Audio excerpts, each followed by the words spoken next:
Bienvenue tout le monde à l'écoute du nouveau podcast Géopolitique en Finlande, une série de podcasts à durée indéterminée dans laquelle deux interlocuteurs, un Finlandais et un Français, discutent, je vous le donne en mille, de géopolitique selon un angle finlandais.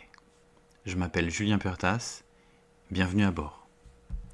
Salut Yoni, bienvenue à toi. Je suis vraiment ravi que tu viennes me rejoindre pour cette aventure en podcast. Avant toute chose, est-ce que tu veux bien, s'il te plaît, te présenter un petit peu pour nos auditrices et nos auditeurs? Ouais, je suis Yoni Askola, j'ai 31 ans, je suis finlandais, mais j'ai passé plusieurs années de ma vie en France, à Colmar. Et c'est pour ça que je parle français. Et du coup, j'habite en France et en Finlande. Et je suis en doctorat de politique publique à l'Université de Charles, à Prague. Et j'espère bientôt finir ce doctorat. Et en dehors de ça, je fais des analyses géopolitiques et je publie ça sur Twitter. D'accord, très bien. Et t'es depuis longtemps sur Twitter? Ça fait ce compte que j'ai actuellement, ça doit faire un an qu'il existe, mais ça fait 6 mois que je publie, à peu près peut-être 6-7 mois que je publie des analyses Ouais, et des threads. ouais. Ouais. Tu m'as pas aussi parlé de tes actions pour l'Ukraine. Ouais, Tu veux développer un peu là-dessus ou on en ouais, parlera un peu plus tard? Ça va revenir ouais, dans la discussion aussi de toute façon. ouais, je peux en parler vite fait, mais mon frère, Yushi, lui, il fait partie d'une association qui s'appelle Help 99, qui est une association estonienne et qui collecte de l'argent pour acheter des 4x4 et des drones pour l'armée ukrainienne.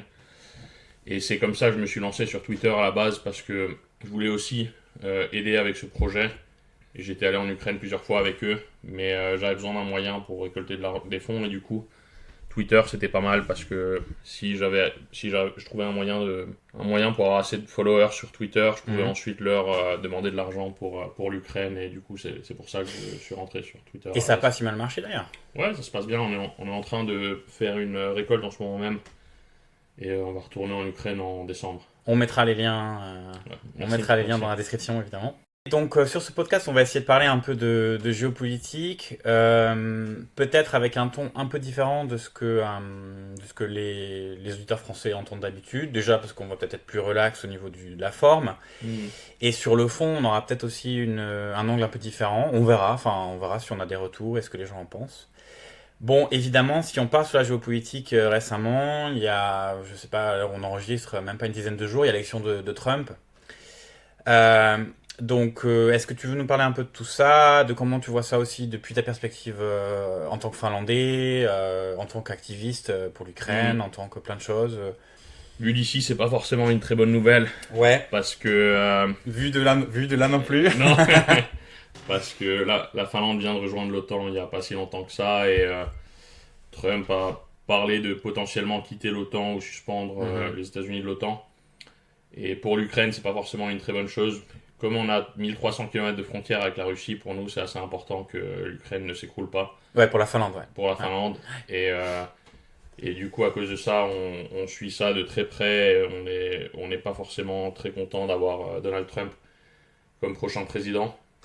Le problème, c'est que maintenant, on peut plus changer ça. Donc maintenant, l'effort, ça va être d'essayer de le convaincre de rester dans l'OTAN et de pas faire des folies. Et pour l'instant, quand on regarde l'équipe qu'il va avoir dans son prochaine administration, Mhm.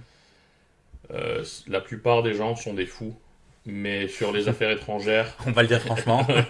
vraiment des fous. Mais sur les affaires étrangères et sur son conseiller sécurité, Mike Waltz, et aussi son secrétaire d'État, donc ministre des Affaires étrangères, Marco Rubio, sont des gens qui sont pas, c'est pas les meilleurs choix, mais pour Trump, ça va encore. C'est Il pas aurait pu y des avoir gens. pire, ouais.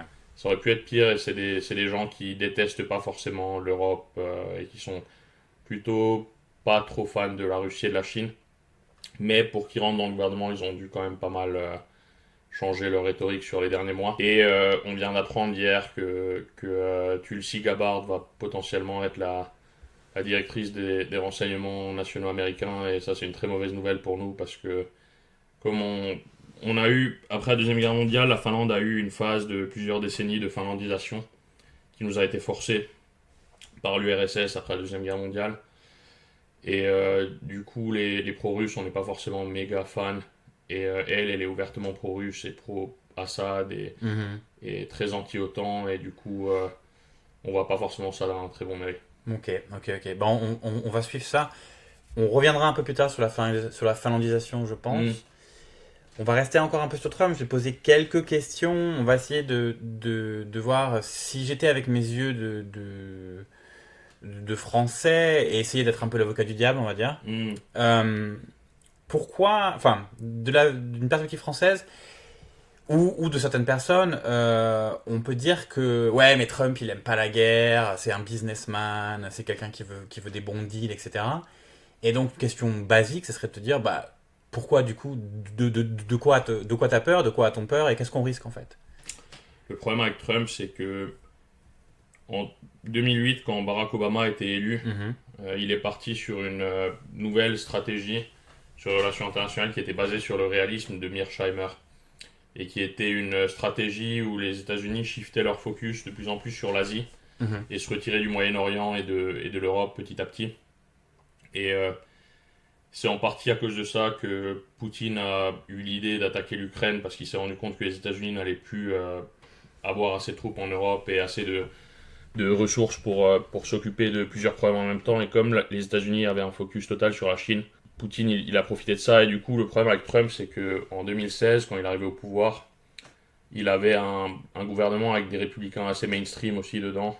Et c'était un isolationniste, mais pas au point actuel. Mais comme il s'entend plus trop avec la branche mainstream des républicains, maintenant il est entouré d'isolationnistes. Et le problème avec ça, c'est que Tu peux définir pour nos auditeurs isolationniste vraiment en trois grandes lignes, il y quoi. a plusieurs types d'isolationnistes, mais les isolationnistes du gouvernement Trump, c'est des gens qui... Ça part de Mearsheimer, mais en fait c'est une théorie qui s'est basée sur le réalisme Mhm. et sur l'idée que les relations internationales sont un zero-sum game. Donc si ton Une ennemi... somme, un jeu à somme nulle. C'est ça, c'est ouais. ça. Et du coup, si ton ennemi gagne quelque chose, toi tu perds, et si toi tu gagnes quelque chose, ton ennemi perd. C'est l'opposé du réalisme, pardon, du libéralisme en gros. Et Ouais. en relation internationale, qui est pas la même chose que le Donc libéralisme. cette définition-là, c'est la définition. Ça, non, ça c'est pas la définition de l'isolationnisme, mais Ouais. du coup, l'isolationnisme, c'est de nos jours aux États-Unis, c'est des gens qui sont partis du réalisme et qui font une sorte de réalisme sélectif basé sur John Mearsheimer. Donc, c'est des gens qui sont tournés sur les États-Unis. Et si on écoute leur rhétorique, c'est des gens qui veulent America First et qui veulent mettre les États-Unis d'abord. Mais ils ont une sorte de réalisme sélectif qui, en gros, utilise les théories du réalisme pour expliquer le comportement des ennemis des États-Unis. Donc, quand on parle de la Chine ou de la Russie, ils vont dire ouais, mais c'était prévu qu'ils attaquent, c'est normal, c'est leur zone d'influence, Mhm. etc. Donc, ils vont utiliser le réalisme pour justifier ce que les ennemis font. Mhm. Mais par contre, ils vont pas utiliser le réalisme pour justifier les actions des États-Unis et de leurs alliés. Et à ce moment-là, ils vont toujours dire de se coucher. Et ces gens-là, Comment tu expliques ça? il y a de la corruption, Mhm. il y a beaucoup d'argent russe et chinois qui allait là-dedans, et il y a aussi beaucoup d'intérêt du secteur privé. Mhm. Par exemple, dans le gouvernement actuel, quelqu'un qui pèse pas mal sur les choix, c'est Elon Musk. Et Elon Musk, son intérêt, c'est d'avoir accès aux ressources naturelles de Chine et de Russie et de pouvoir leur vendre des 4x4 et des voitures et de pouvoir aussi produire des voitures en Chine. Et pour ça, il a besoin que les États-Unis et la Chine et la Russie s'entendent. Et du coup, lui, il n'a pas vraiment une idéologie politique qui est basée sur sur des théories de relations internationales, mais c'est plus une idéologie qui est basée sur ses intérêts personnels. Ouais, mais de toute façon, comme Trump, quelque part, à beaucoup de Comme niveaux. Trump et comme beaucoup de gens, même s'ils ont des intérêts qui ne sont pas forcément toujours alignés, mais Mhm. à cause de ça, les Américains ont cet isolationnisme un peu sélectif et ce réalisme un peu sélectif qui en gros prend en compte le populisme américain et les électeurs américains, et du coup est sélectif dans le sens où c'est un isolationnisme qui va utiliser ce shift vers l'Asie comme excuse pour se retirer d'Europe, mais qui en même temps, Et il va se justifier aussi pour des raisons de business, c'est ça, de sens de l'histoire. c'est On ça. utilise même ce genre de termes Pas carrément. tant que ça, mais il y a un peu de ça. Ouais. Mais après, par contre, sur la question israélienne, ils sont pas du tout isolationnistes. Mhm. Donc c'est un groupe marrant parce que dans ce groupe, il y a des gens qui sont pro-Palestine, il y a des gens qui sont pro-Israël, mais ils sont tous derrière Trump. Par exemple, Tulsi Gabbard, qui est pas forcément du même avis que Marco Rubio, etc. Mais ils Ouais. sont tous derrière Trump, et c'est des gens qui, du coup, sont prêts à faire n'importe quoi s'il y a une guerre avec l'Iran. ils vont y aller à fond, ils vont envoyer des missiles, ils vont aider Israël, ils vont tout faire. Mais par contre, s'il s'agit de l'Europe, ils laissent tomber. Pour une raison X, ils ont je sais pas, une faiblesse pour la Russie. Ils aiment bien la Russie. Et du coup, ils laissent la Russie faire ce qu'ils veulent. Et en Chine, à la base, c'est des gens qui sont censés être anti-Chine et anti-Xi Jinping et qui sont censés justifier ce... Leurs alliés, tu veux dire? Non, c'est des gens qui, à la base, n'aiment pas la Chine. Ah oui, d'accord. Et du coup, les isolationnistes américains actuels, c'est des gens qui sont censés être anti-Chine, mais qui, entre 2016 et maintenant, sont devenus beaucoup plus pro-chinois. Et du coup, c'est des gens qui commencent déjà à prévenir un peu qu'ils vont peut-être pas défendre Taïwan si Taïwan se fait prendre.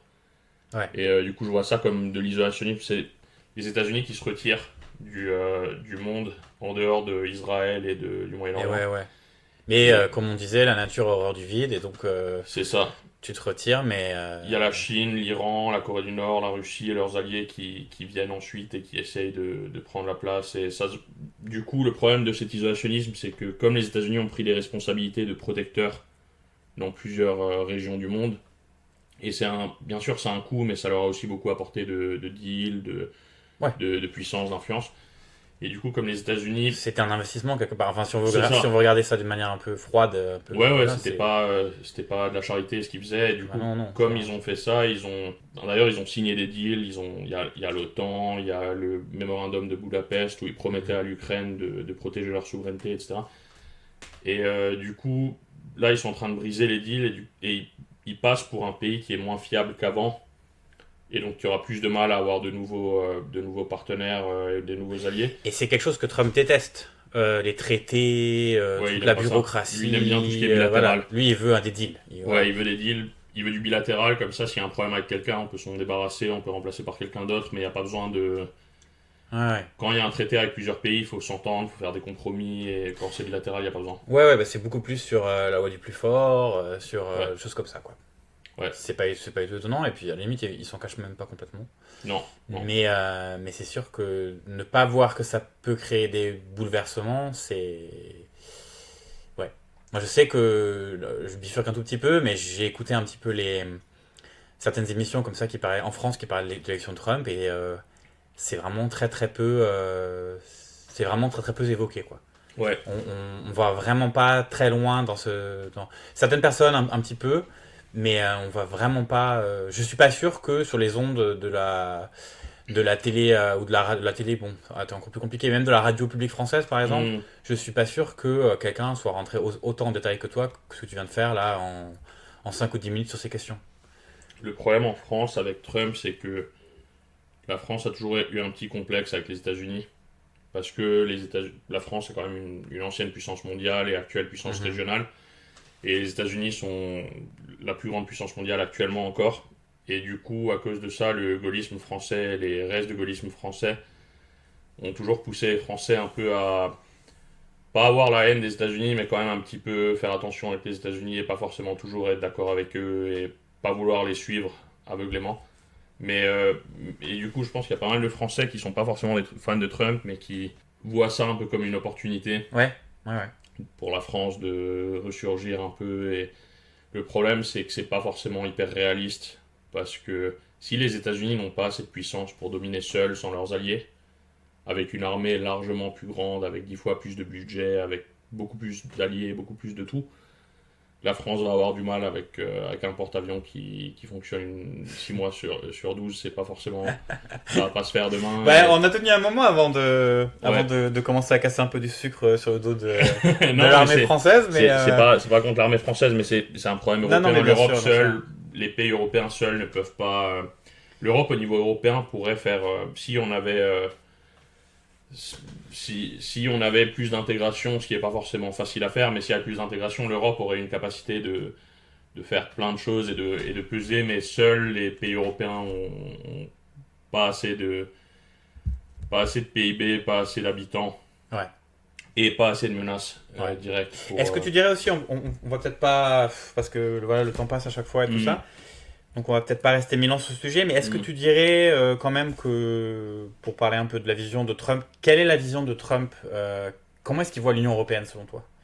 Il voit ça comme une menace. Ouais. Parce que lui, comme j'ai dit avant, il aime le bilatéral. Il veut négocier avec chaque pays séparément.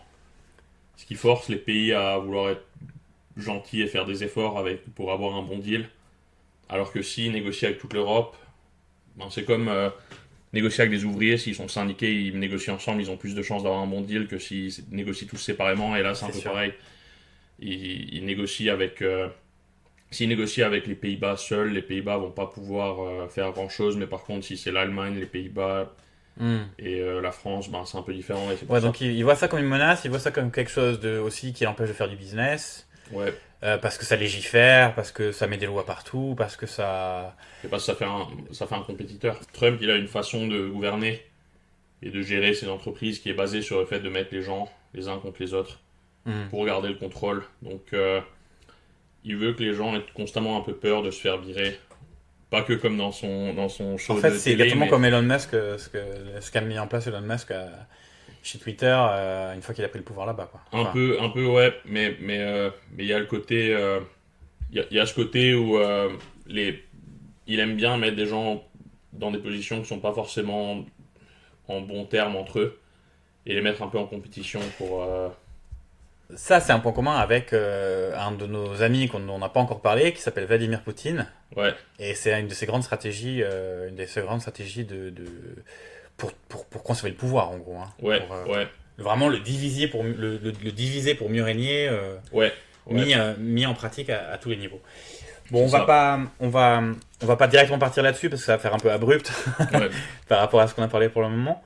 On va essayer de se recentrer un peu sur une vision finlandaise de tout ça. Et puis puis par rapport à l'Ukraine aussi, et puis comment tu vois tout ça.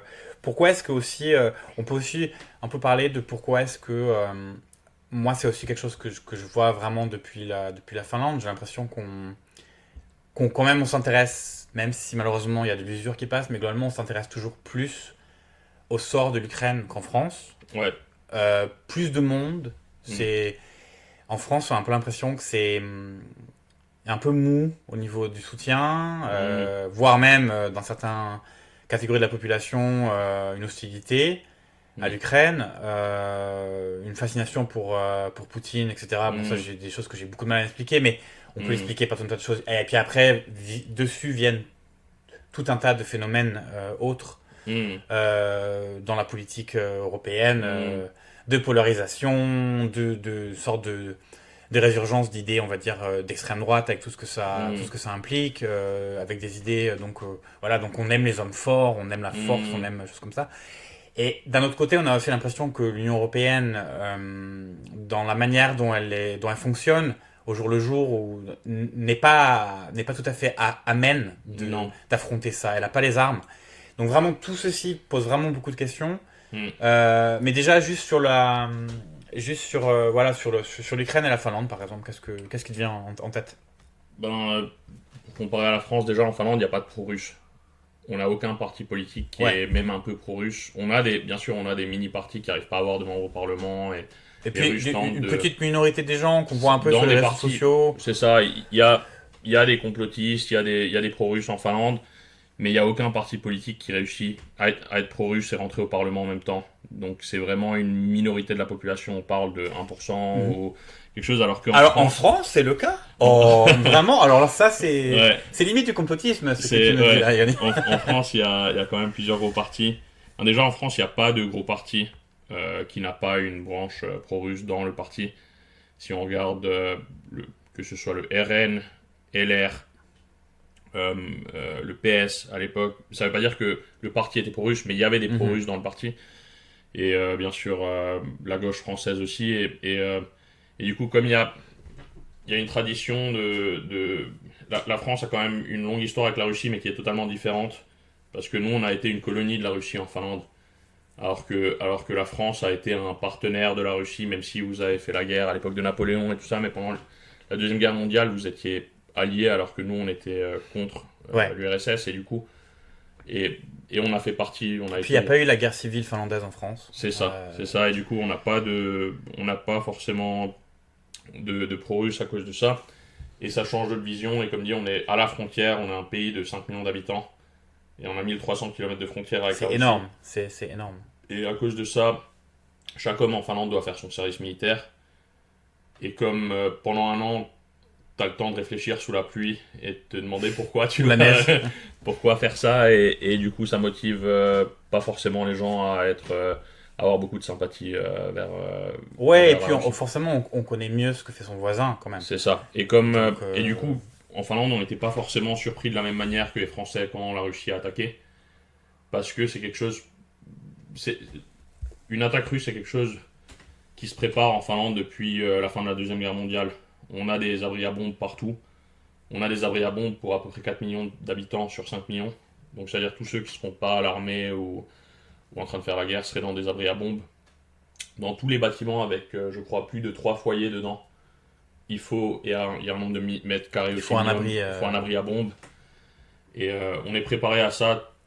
À l'école, on en parle. Et à cause de ça, on a une vision différente. Et pour nous, en Finlande, si l'Ukraine tombe, ça veut dire que la Russie va avoir ce que la Russie veut. Et la Russie a envie d'influencer les pays autour et de créer une sorte de zone tampon où ils peuvent décider du sort de ces pays-là. Et comme on a été dans cette zone dans le passé, on n'a pas envie de retourner dedans. Et c'est pas un hasard que tous les pays voisins de la Russie ont envie de rejoindre l'OTAN à cause de ça, c'est parce que la Russie agresse. Quasiment Et, tous, ouais. tous. Et on a sur l'histoire finlandaise, on a eu beaucoup de guerres avec eux, on n'a pas envie d'en avoir de plus, et c'est pour ça qu'on s'est allié Ouais. avec l'OTAN, et c'est pour ça que l'Ukraine pour nous c'est important. Et, euh, et c'est pour ça que les pays baltes, pareil, sont beaucoup plus motivés, les Polonais sont beaucoup plus motivés, les pays un peu plus loin comme la France, l'Espagne, l'Italie et l'Allemagne sont moins motivés à aider l'Ukraine. Ouais. Alors que pourtant, même ces pays proches, pour différentes raisons, donc les pays proches de la Russie, pour différentes raisons, sont à la limite encore plus que la France sous l'emprise ou avec des risques d'une Mm. certaine de tentative Beaucoup plus. permanente de domination politique de la part Mm. du système de Poutine, de tentative de faire tomber ou de faire changer, essayer de faire évoluer la vie de la population, créer des dissensions, enfin des choses que... Avec des minorités russes dans certains pays baltes, comme en Lettonie, en Estonie, tout ça. Et après, le fait qu'on est à la frontière, bien sûr, on s'en rend plus compte aussi. Ouais. Parce que dans les pays un peu plus loin, comme en France, les Russes sont très présents et jouent beaucoup sur la désinformation, mais ça gêne moins parce que c'est pas un voisin, donc il n'y a pas de risque de tanks russes qui passent la frontière demain, et du coup ça gêne moins, mais... Ouais, puis c'est une réalité que... Je sais pas si c'est une réalité que beaucoup de gens ne veulent pas voir, parce que ils sont encore... Est-ce qu'une partie des Français se sentirait vraiment encore plus chamboulés que déjà la période qui est déjà très, très compliquée, Ouais. même si malheureusement j'ai peur que ce soit que le début. Mais voilà, mais encore plus chamboulé dans sa sécurité, dans son sentiment de sécurité ou d'insécurité, en se disant en acceptant que, bah oui, que la Russie est en guerre contre nous. Alors c'est une guerre hybride, c'est une guerre qu'on peut appeler on peut la définir de plein de façons différentes. Mais je pense quand même qu'il y a beaucoup de Français qui seraient pas du tout, ils seraient pas du tout même d'accord avec ça. Je pense que même là, parmi les gens qui vont nous écouter, je suis sûr qu'il y en a une bonne partie qui vont un peu, qui vont peut-être sourire ou dire bah non, enfin vous délirez les gars quoi. Ouais. Il y a aussi là-dessus, encore une fois, je pense que les restes de gaullisme en France jouent, parce que je parle pas de tous les Français, mais je pense qu'il y a beaucoup de Français, quand ils entendent l'ingérence russe, la désinformation russe, ils font rapidement du whataboutisme et se disent ben il y a les États-Unis d'un côté, les Russes de l'autre, et c'est comme ça, et c'est la vie, et c'est pas grave. Mais la différence, c'est que les États-Unis, c'est pas mieux, etc. C'est ça, alors que les États-Unis, c'est un allié, la Russie, c'est pas un allié. Les États-Unis ne se disent pas en guerre contre la France, alors que la Russie se dit en guerre contre l'Europe. Et les États-Unis ne sont pas en train de bombarder un pays européen, alors que la Russie, si. Et du coup, c'est deux choses et deux niveaux qui sont totalement différents, mais c'est au moins des partenaires, on va dire. Les États-Unis, c'est pas toujours des alliés objectifs dans tous les mais sur papier, c'est des alliés à 100%. Ouais. Même s'il y a des tensions, mais chacun ses intérêts, etc. C'est ça, mais sur papier, c'est des alliés qui sont censés se défendre en cas de guerre. Donc c'est quand même pas comparable. Mais les gens en France cette gymnastique mentale et ce whataboutisme, et souvent se mettent à comparer les deux, et du coup, ça les gêne moins. Et puis une bonne partie de Français aussi, pour plein de raisons différentes. Moi, je me souviens de discussions avec des copains quand on était au lycée encore. Aiment pas du tout les Américains, aiment pas du Ouais. tout les USA. On comprend, enfin, c'est pas qu'on peut pas comprendre pourquoi, parce qu'il y a plein de raisons, notamment si, Ouais. si on vient de la gauche, qu'on Ouais. s'est un peu intéressé à la guerre du Vietnam, à mille choses liées à tout ça, même la Ouais. guerre froide, Clairement. des tentatives de coup d'État en Amérique du Sud. Enfin, il y a plein de choses. On sait Bien sûr. que la CIA, que plein de choses ont fait des choses pas du tout recommandables. Donc, Le problème, c'est les doubles standards. Parce que moi, je suis pas forcément une personne qui déteste les États-Unis ou qui est méga. tu les connais critique. déjà assez bien. Je les connais assez bien et Tu j'ai as habité aux habité États-Unis, là-bas. mais je comprends très bien les gens qui aiment pas les États-Unis et qui sont contre les États-Unis et qui veulent pas d'influence américaine en France. Je suis pas forcément toujours d'accord avec eux, mais je les comprends très bien et je trouve que c'est un avis très rationnel et très logique. Mais dans ce cas-là, parce que la plupart de ces gens-là sont quand même plutôt pro-russes aussi en même temps, Ouais, c'est ça. c'est quoi l'intérêt de pas vouloir avoir les côtés négatifs des États-Unis, qui est quand même un allié, même si c'est un allié qui est pas parfait. Qui, pour le moment encore, n'est pas une dictature. C'est assez soft comparé à la Russie. Dans ce qu'ils font à ces pays-là, comme la France, je parle pas de ce qu'ils ont fait dans le passé à d'autres pays, mais c'est pas, ça n'a pas forcément énormément de sens de pleurer sur les États-Unis et de vouloir s'allier avec la Chine ou la Russie en échange, parce que c'est. Et la Chine et la Russie, c'est des pays qui, en plus de se dire en guerre contre nous, enfin la Chine ne le dit pas, mais le fait en soutenant la Russie, mais c'est des pays qui prennent de l'influence française dans le monde, en Afrique, dans d'autres pays qui ont des intérêts totalement différents de la France, et c'est un des problèmes que j'ai avec les fédéralistes européens en France, mais aussi dans d'autres pays, avec Macron par exemple, c'est que Macron parle beaucoup de stratégie autonomique et européenne et de tout ça, mais Macron c'est aussi la personne qui va aller en Chine avec Xi Jinping et critiquer les États-Unis en étant à côté de Xi Jinping. Ouais, ça a été terrible. Et c'est des choses qui, en fait, c'est un peu le même processus intellectuel, c'est de se dire, il faut qu'on se débarrasse des États-Unis, il faut pas qu'on soit trop dépendant des États-Unis, ce qui est une bonne chose, mais en même temps, alors, il faut qu'on soit ami avec la Chine, mais une comparaison peut-être un peu hardcore, mais si on a un rhume, faut pas l'échanger contre le sida ou contre un cancer, c'est pas c'est pas forcément une bonne chose. Même pas la peste et le choléra là. Non, donc c'est une mauvaise gastro et je comprends très bien, comme dit, les gens qui veulent se débarrasser de l'influence américaine et avoir une Europe plus forte et tout ça, je suis tout pour, mais faut pas remplacer les États-Unis par des pays pires. C'est clair. Enfin, moi ça me paraît assez évident, mais beaucoup de personnes en France sont pas encore. Je pense vraiment qu'il y a aussi une méconnaissance profonde de l'histoire de la Russie, de l'histoire coloniale de la Russie, l'histoire impérialistique de la Russie. Et de la géopolitique en général. Et sûrement, de la géopolitique en général aussi. C'est vrai que la France n'est pas le pays où on est le plus... En fait, comme c'est un grand pays, avec une grande histoire, les gens peuvent se concentrer sur la France. Et c'est pour ça, par exemple, si on compare la France, par exemple, avec la Russie, en Russie, le Sciences Po russe, qui s'appelle MGIMO, c'est une école de relations internationales. Donc tous les gens dans laquelle tu as été. J'ai étudié là-bas, et c'est une école où tous les étudiants font des relations internationales pendant 6 ans. Et ils vont devenir diplomates ensuite, ou faire de la politique, ou du business, mais c'est les relations internationales. Tout est basé sur les relations internationales et la géopolitique pour ces gens-là. Or qu'en France, si on regarde Sciences Po, même s'il y a des relations internationales à Sciences Po, les masters les plus prestigieux historiquement en France, c'est affaires publiques, c'est des masters qui ne sont pas forcément liés à ça. Et ça se voit en regardant la télé en France. Comme la France est un grand pays avec beaucoup plus d'habitants que la Finlande, si on regarde une émission télé et qu'il y a un économiste qui parle ou quelqu'un qui est spécialisé sur n'importe quel sujet, en général en France il y a vraiment beaucoup de spécialistes et il y a des spécialistes de qualité. Mais par contre, quand on va sur les relations internationales et la géopolitique, le nombre de spécialistes baisse énormément. Ouais. Et c'est un peu les quelques mêmes personnes qui passent sur les plateaux. Ça, c'est un problème de la télévision en général, mais particulièrement de la télévision française, où mais aussi en plus on se réinvite, on a toujours tendance à réinviter les mêmes personnes, etc. Ouais. Donc au bout d'un moment, t'as un petit... C'est vrai. Mais après, ça vient aussi du manque de temps des journalistes, de leur parfois de leur fainéantise, mais aussi d'un nombre assez restreint de spécialistes du domaine. Aussi, alors que dans les petits pays, les gens sont contraints de regarder ce qui se passe autour, parce que déjà, il se passe pas grand-chose dans le pays même, mais en plus de ça, le futur des petits pays dépend de ce qui se passe autour. Et du coup, les gens sont moins centrés sur leur pays et plus sur ce qui se passe autour. Et la Russie n'est pas un petit pays, mais eux, ils sont aussi centrés sur ce qui... Eux, ils se concentrent aussi sur... ouais. Ça fait partie des points communs entre, par exemple, avec les USA aussi, d'ailleurs. Mais, et ça après, on se rend compte de manière différente, mais on voit des points communs quand même. Écoute, sans transition, parce que ça m'intéresse quand même comme question, on n'a pas du tout abordé ça, et on va revenir, autour de la guerre en Ukraine et de ces choses-là.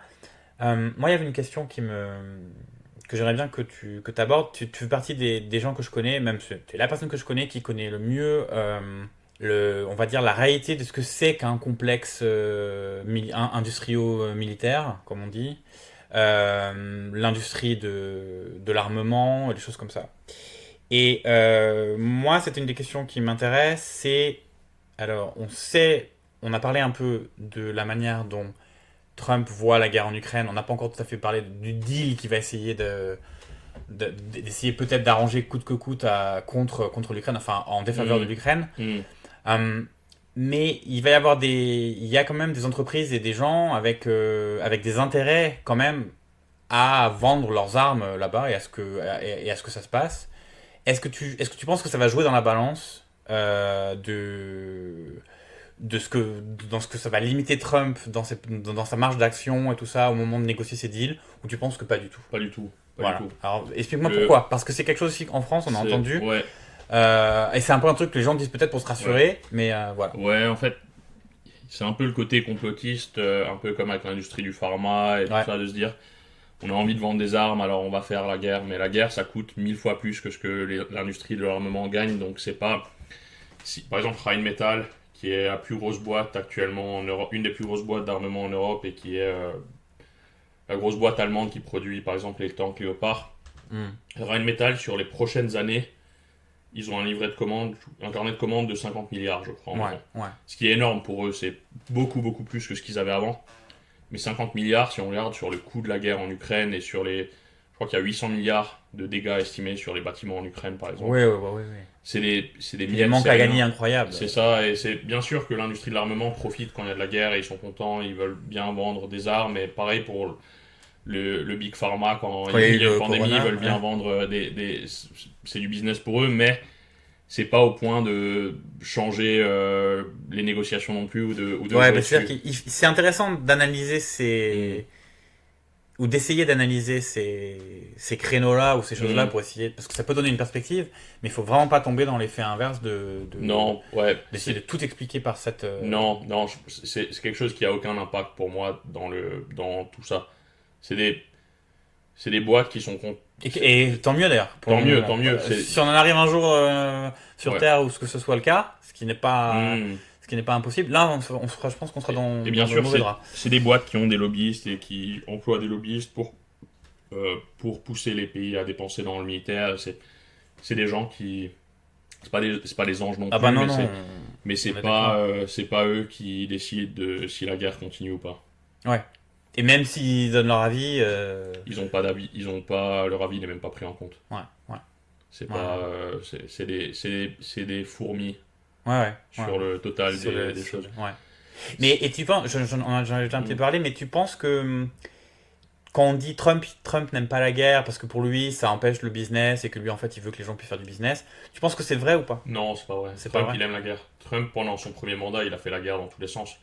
Mais c'est juste qu'il a pas commencé. Pourquoi est-ce qu'on entend exactement l'inverse, notamment en France? Parce que c'est un menteur. Parce que Trump, c'est un menteur, que lui mente, il ment tout le temps. Les gens tombent dans son... Mais que des journalistes, alors peut-être pas sur tous les télés, mais que certaines personnes en France... les gens sont cons, mais il n'y a pas disent, mais non, mais Trump ça a été... il a arrêté de faire la guerre, ça a été... Sous Biden, il y a eu 0 nouvelle guerre américaine. Les soldats américains étaient dans aucune guerre sous Biden. Parce qu'il s'est retiré de l'Afghanistan, donc il n'y avait pas de troupes américaines en Afghanistan. C'est Biden qui se retire d'Afghanistan, c'est pas Trump. Mais c'est une décision de Trump. Certes. Mais d'ailleurs, Trump l'a fait de manière exprès à ruiner Biden, donc il a retiré des troupes, et il a annoncé que les États-Unis allaient se retirer, mais il a mis une date qui était après l'élection. Et du coup, Biden s'est retrouvé dans une situation où il n'y avait plus assez de troupes pour sécuriser Et il avait un deal avec les talibans qui allaient revenir au pouvoir. Donc soit il devait poignarder les talibans dans le dos et leur dire qu'on se retire du deal, soit se retirer d'une manière chaotique. Et ça, c'est les restes de Trump. Mais sous Trump, la guerre en Afghanistan a continué. Ouais. Il a fait 4 ans d'Afghanistan, il n'a pas arrêté ça. Sous Trump, il a fait des allers-retours en Syrie, en Irak du Nord, avec les Kurdes. De temps en temps, il les aidait, il combattait ISIS, donc l'État islamique. De temps en temps, il se retirait parce que Erdogan l'appelait et lui demandait de se retirer. C'était pas. Il est un grand ami de Netanyahou, enfin un grand ami. Ouais. Il a tué Soleimani. Il a fait une frappe de plus de 100 tomahawks sur Assad. Donc Trump, en fait, c'est Trump qui est un suppôt de l'industrie. Non, mais l'industrie militaire. En Libye, je rigole. En Libye, il a pas fait grand chose pour calmer la situation. Ouais. Trump, c'est pas quelqu'un qui aime la paix. D'ailleurs, Trump, il n'a pas été élu en 2016 sur un programme forcément très isolationniste. C'est plus, il était déjà un peu isolationniste parce qu'il avait le côté économique protectionniste. Mais sur le militaire, il n'était pas forcément très isolationniste à la base. Mais avec le temps, il est devenu de plus en plus. Et comme les républicains mainstream et néoconservateurs l'ont lâché, il s'est retrouvé avec les gens qui l'étaient. Et maintenant, il l'aime. Mais Trump, c'est pas quelqu'un... Il n'y a pas de question de morale ou de pas aimer la guerre. Je pense qu'il a aucun problème avec la guerre. Et en Israël, si jamais Israël... Mais c'est pas bon pour le business. Dans les coins, où normalement on fait beaucoup de business, une guerre c'est mauvais pour le business. Ça dépend, parce que par exemple en Libye, Trump, ça le gênait pas. Quand il y a une crise en Libye, il n'y a pas de pétrole libyen. Je pensais à des territoires plus, on va dire, développés économiquement, on va dire. Ouais, non, il pense au business, et Trump, c'est quelqu'un qui a envie de faire des deals et de négocier. Il a envie d'avoir des photos de lui en train de signer quelque chose et de serrer des mains. Mais il s'en fout du contenu du deal et il s'en fout si ça dure ou pas. S'il fait un deal de paix et que dans 5 ans ça réexplose quand il est plus là, ça le gêne pas. Mais il veut que le deal lui serve à lui. C'est ça. Donc si ça lui serve à lui, c'est se montrer en photo, ça peut suffire, quoi. Et sous Trump, les Saoudis et les Houthis se battaient. Il y a eu beaucoup de conflits sous Trump. C'était pas... Sous Biden, il y avait moins... Les États-Unis étaient moins présents dans les conflits sous Biden que sous Trump. Dans les deux cas, ils étaient moins présents que d'habitude. Mais comme dit, c'est une suite de cet isolationnisme et de ce shift vers l'Asie que Obama a entamé en 2008-2009. Et qui fait que les États-Unis vont de moins en moins être dans des guerres parce qu'ils se retirent du monde. Mais c'est pas une bonne chose et c'est pour ça qu'il y a tant de conflits actuellement qui apparaissent. C'est parce que certains pays se rendent compte et voient que c'est leur occasion et que les États-Unis, si Trump fait campagne et dit que je vais aller nulle part, je vais intervenir nulle part, il va pas intervenir. Parce que s'il intervient, il passe pour un menteur.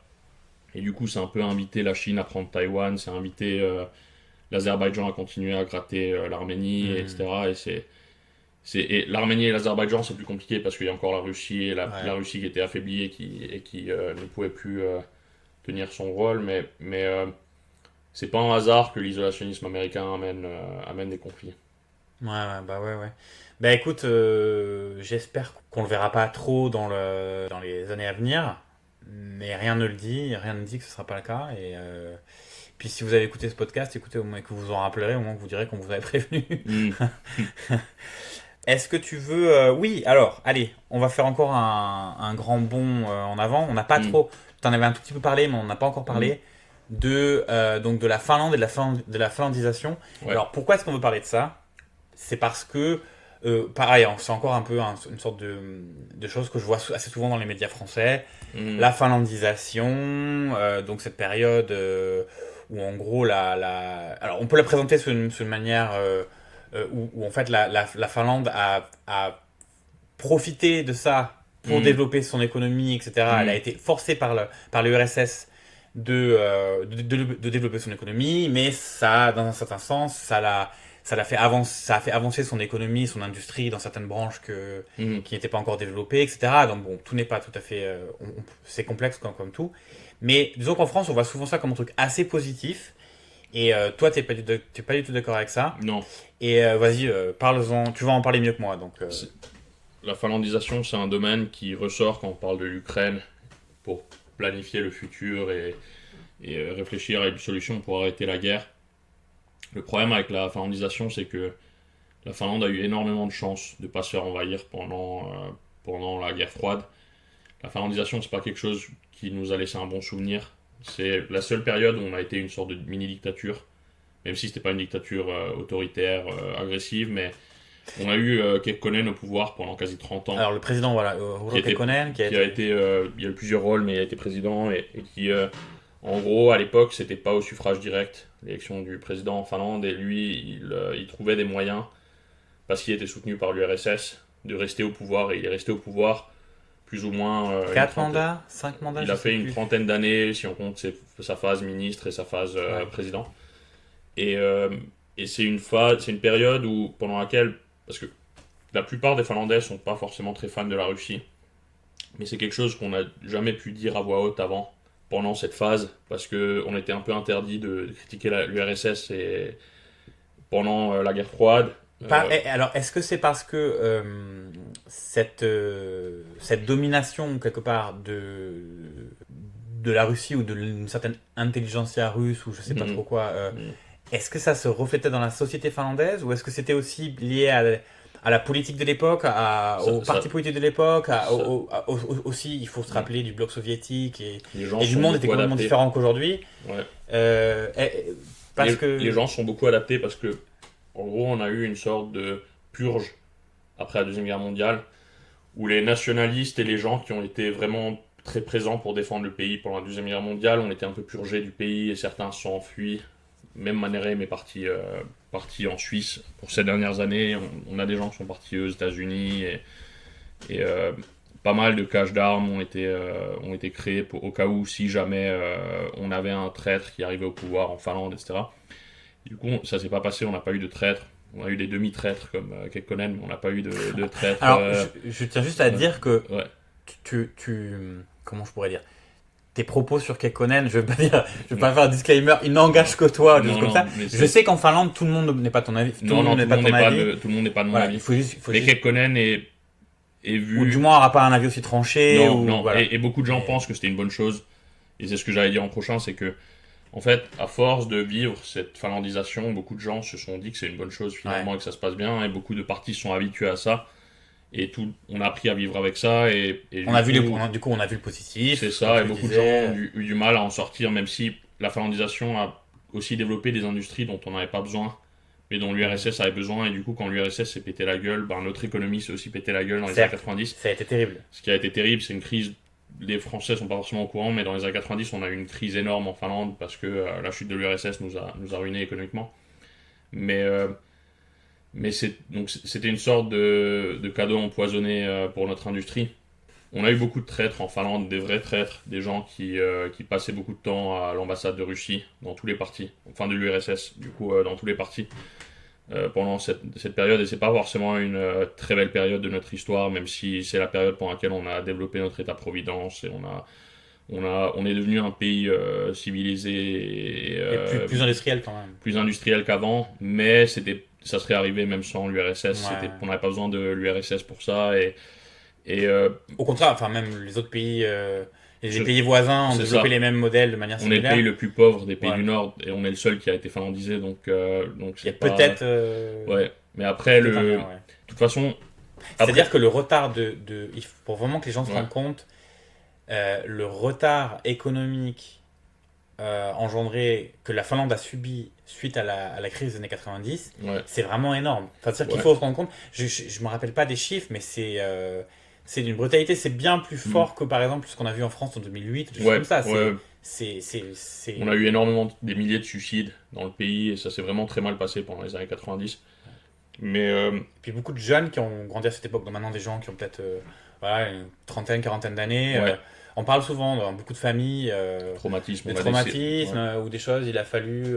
il y a des séries, il y a des documentaires qui sortent dessus en ce moment. Et il a fallu se serrer la ceinture parfois de manière extrêmement drastique, etc. Et du coup, pour revenir à la finlandisation, quand la guerre a commencé en 2014 en Ukraine, mais quand l'attaque principale de la Russie a commencé en 2022, c'était un peu la libération pour la Finlande, pas dans le sens...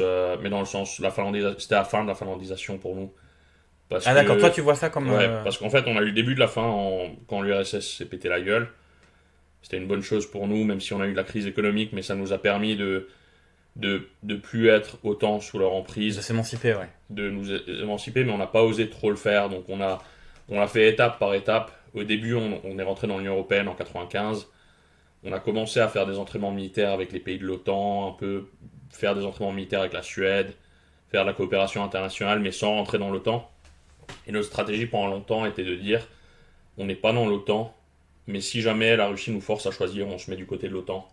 Donc en gros, pour essayer de leur donner, de leur faire comprendre qu'il faut pas faire de folie. Et du coup, dans les sondages, il y avait à peu près la moitié des Finlandais qui étaient contre rentrer dans l'OTAN jusqu'à 2022. Et l'autre moitié qui était divisée entre ceux qui ne savaient pas et ceux qui étaient pour l'OTAN. Ensuite, il y a l'attaque de la Russie sur l'Ukraine, la grosse attaque en février 2022. Et boum, en un mois, quasi toute la population est pro-OTAN. Et moi, je suis convaincu que l'avis de ces gens n'a pas vraiment changé. Enfin, c'est un avis, ils se sont rendus compte. Ouais. Mais c'est parce que jusqu'ici, ils avaient un peu peur de ce qui pourrait arriver si jamais la Finlande rentre dans l'OTAN, si la Russie arrête de faire du business avec nous, ou nous commence à nous menacer, met des troupes à notre frontière.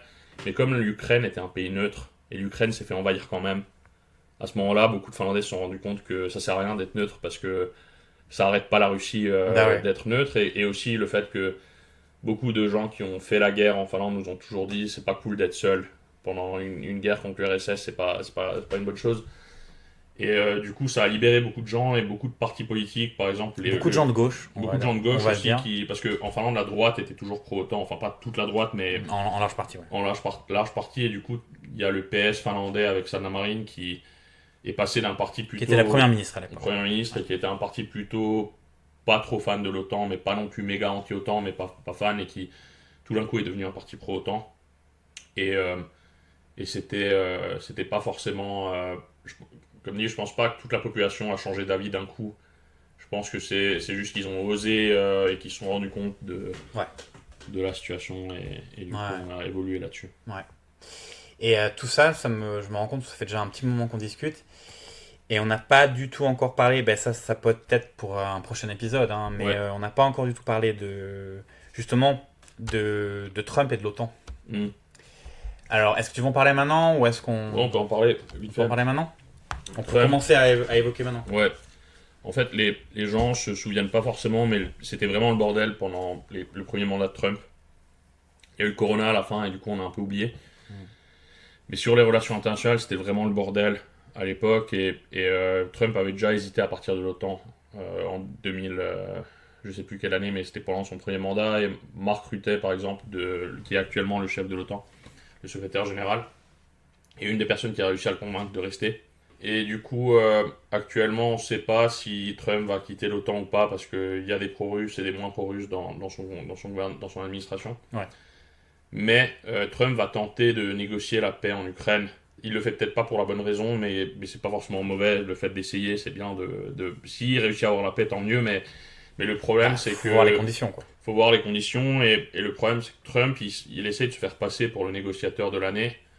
Mais en fait, je pense qu'il a un peu raté les cours de négociation parce que une des règles de base en négociation, c'est de pas commencer les négociations avant qu'elles commencent et pas donner de cadeaux gratuits à l'ennemi avant que les négociations commencent.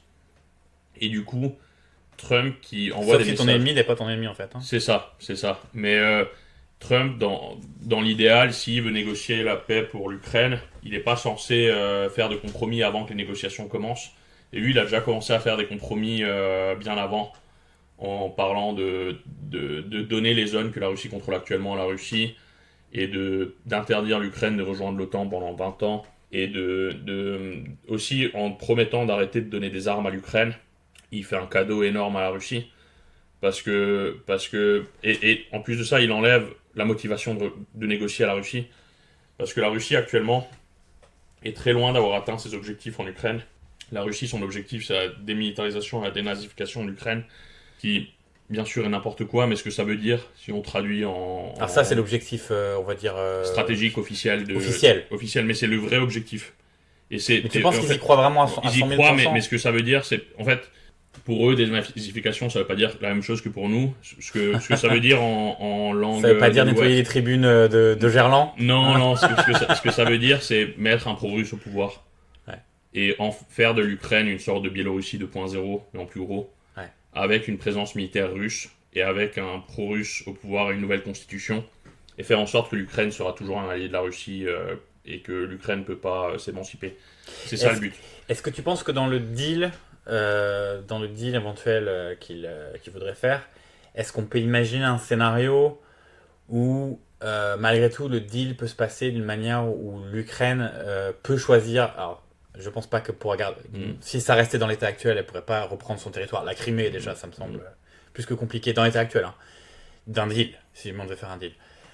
Et une partie des territoires occupés actuellement hors Crimée, voilà, question complexe. Mais au-delà si on parle pas des territoires, est-ce que tu peux arriver à imaginer un deal où malgré tout, négocié par Trump, où malgré tout, l'Ukraine aurait la possibilité, le choix de pouvoir s'orienter vers l'Union européenne? L'Union européenne, plus que... L'Union européenne, je pense, oui. Mais le problème de Trump, c'est que Poutine, actuellement, comme il n'a pas atteint ses objectifs stratégiques initiaux de guerre, et en plus de ça, Trump lui a promis de plus donner d'armes à l'Ukraine. Poutine, il a zéro motivation de négocier parce que dans sa tête, il se dit que sa situation va s'améliorer dans le futur. Parce que s'il n'y a plus d'armes pour l'Ukraine, ça veut dire que s'il continue, dans un an, il sera beaucoup mieux placé pour négocier un meilleur deal pour la Russie. Ouais. Et du coup, tant qu'il n'y a pas de menace, il n'y a pas de négociation. Et pour avoir un bon deal, Trump est obligé de menacer. On ne sait pas s'il va le faire parce qu'on ne sait pas s'il est un agent russe ou si... On ne sait pas pourquoi, mais tant qu'il ne fait pas ça, il n'y aura pas de bonne négociation. Le meilleur moyen... Excuse-moi, je t'interromps. Et puis, ce qu'il ne faut pas oublier aussi, ça fait bête de le répéter, mais Poutine, c'est le genre de personnage qui ne comprend que la force. Ouais. Il faut arrêter d'être dans la naïveté, de penser que... il va pas... Il l'a fait à l'envers à tout le monde dans l'Union européenne pendant des années, notamment au président finlandais. Il a réussi à la faire à l'envers à tout le monde. C'est pas maintenant qu'il va subitement se transformer en agneau. Et Poutine, il a besoin de cette guerre parce que soit il la gagne, soit elle continue. Parce que tant que la guerre continue, il peut dire aux Russes qu'elle n'est pas terminée et que ça va s'améliorer. Et s'il gagne, c'est bien, il a gagné. Mais un entre-deux où la guerre s'arrête mais il gagne pas, c'est compliqué parce que il aura quand même ruiné l'économie russe. En 2020, et du coup, lui, il a besoin de ça. Et à cause de ça, le seul moyen d'avoir Poutine à la table des négociations, c'est de le menacer. Et de, par exemple, donner un paquet d'aide à l'Ukraine maintenant. Pas forcément un énorme paquet, mais je sais pas, donner quelques dizaines de milliards de dollars d'armes. Et dire à Poutine, ça c'est le premier. Si les négociations se passent mal et qu'il n'y a pas de paix, dans ce cas-là, on va augmenter l'aide. On va donner encore plus. Et ensuite, accompagner ça d'enlever les restrictions, laisser l'Ukraine frapper le territoire russe de manière libre, etc. En faisant ça, en menaçant, c'est possible de faire comprendre à Poutine que la situation ne va pas s'améliorer pour lui à long terme. Tu disais combien, par exemple, un paquet d'aide de combien? De 40 milliards, par exemple? Non, mais la taille, c'est pas le... Mais pour dire 40 milliards, je propose qu'Elon Musk revende ses parts de X pour financer l'opération. Il va pas le faire parce qu'il déteste l'Ukraine et non, mais c'est une blague. Mais l'idée, et encore à la limite, il n'y a pas besoin de faire ce paquet avant, mais au minimum, il faut une menace il faut dire à la Russie que s'il n'y a pas de paix, l'Ukraine va être armée jusqu'au temps. Sinon, il y aura pas de deal.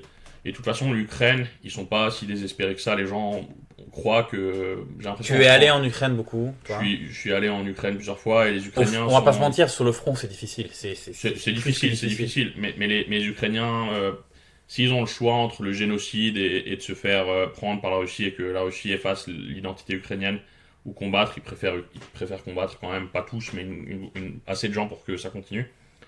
Et les États-Unis, c'est qu'une part de l'aide que l'Ukraine reçoit. C'est pas parce que les États-Unis se retirent que l'Ukraine va signer n'importe quel deal.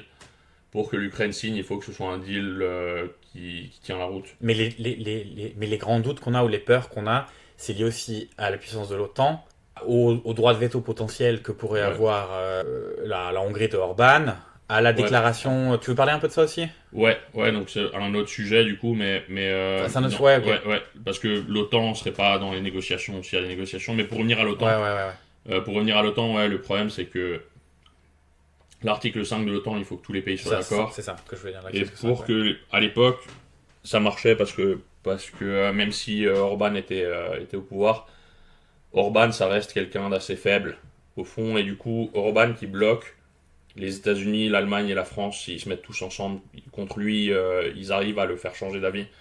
Mais par contre, maintenant, s'il y a Orban, Fico et Trump en même temps, et Fico, peut-être donc, le le Slovaque, Slovaque, ouais, c'est ça. s'il y a plusieurs pays en même temps, et le plus puissant, les États-Unis, et que tous les trois bloquent, il n'y a plus l'article 5. Parce qu'on sait que si la ville de Narva en Estonie se fait prendre demain, Orban va bloquer, c'est sûr, Fico va bloquer aussi. Parce que c'est des traîtres, c'est des pro-russes. Et du coup, Donc, vas-y, répète, s'il y a une attaque de la Russie. si la Russie envahit demain la ville de Narva, Ouais. dans l'est de l'Estonie, Ouais. Orban et Fico vont bloquer l'article 5, ils vont tenter de bloquer, ils vont pas vouloir rentrer en guerre avec la Russie parce que c'est leur patron, c'est leur, ils adorent la Russie, c'est des pro-russes. Et à l'époque, on pouvait survivre cette situation parce qu'il y avait les États-Unis, l'Allemagne, l'Angleterre, la France qui venaient et qui mettaient une baffe à Orban et qui le faisaient rentrer chez lui. Mais maintenant, c'est plus possible parce qu'il y a Trump. Et Trump est plutôt pro-russe quand même pour un Américain et plutôt fan d'Orban et pas forcément très, très fan de l'Ukraine. Et du coup, c'est Ben, s'il n'y a pas l'article 5.